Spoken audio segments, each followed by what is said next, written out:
పొద్దునే సార్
ప్రభుత్వ ఉద్యోగులకు 26,000 ఇచ్చేంత వరకు కనీస వేతనం 26,000 ఇచ్చేంత వరకు సుప్రీంకోర్టు తీర్పు ప్రకారం గ్రాట్యుటీ సుప్రీంకోర్టు తీర్పు ప్రకారం గ్రాట్యుటీ జీతంలో సగం పెన్షన్ జీతంలో సగం పెన్షన్. మేము వచ్చేసి మా 12 రకాలైన డిమాండ్లతోటిగా మేము ఈరోజు సమ్మెలోకి వచ్చినాము.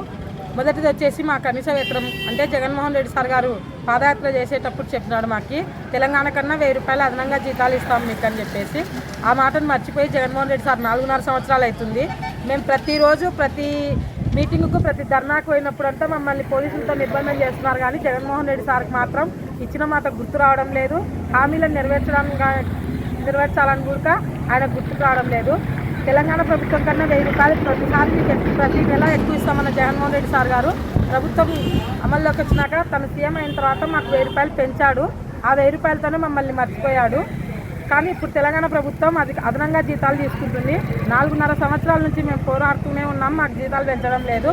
అలాగే వైఎస్ఆర్ సంపూర్ణ పోషణ మీద ఛార్జీలు పెంచాలి. వైఎస్ఆర్ పోషకాహారం పిల్లలకు అందించే పోషకాహారం గర్భిణీలకు అందించే పోషకాహారం ధరలు క్వాలిటీతో ఇవ్వాలని కోరుకుంటున్నాము. ఎఫ్ఆర్ఎస్ యాప్ అని వచ్చింది, ఫేస్ అథెంటికేషన్ యాప్.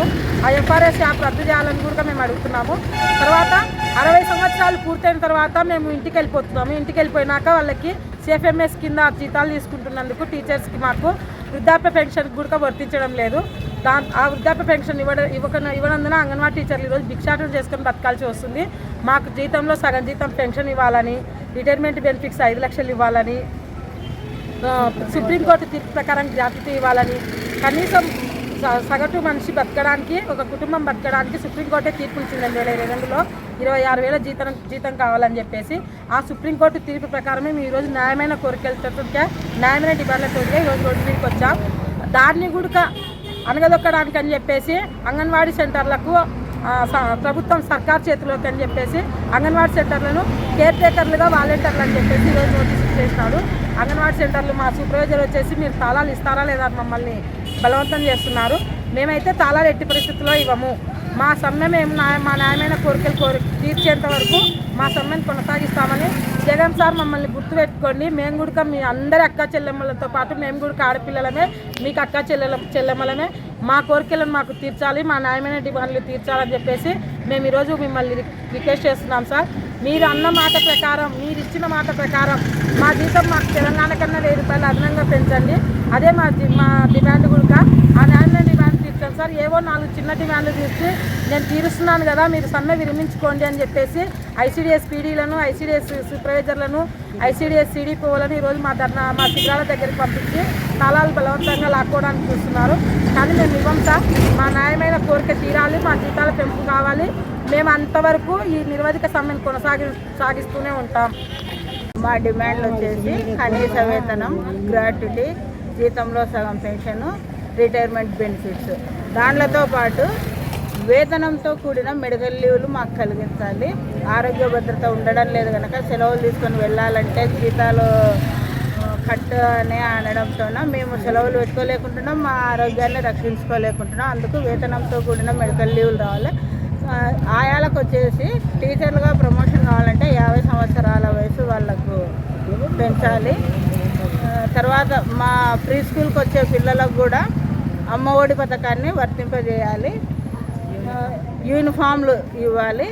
తర్వాత మాకు ఇట్లా కనీస వేతనం లేనప్పుడు, మమ్మల్ని ప్రభుత్వ ఉద్యోగులుగా గుర్తించినప్పుడు, మా జీతంలో మాకు సగం పెన్షన్ అయినప్పుడు ప్రతి గవర్నమెంట్లో పెట్టే ప్రతి సంక్షేమ పథకానికి అంగన్వాడీ కార్యకర్తలను అర్హులుగా చేయాలని ముఖ్యమంత్రి గారిని కోరడమైనది.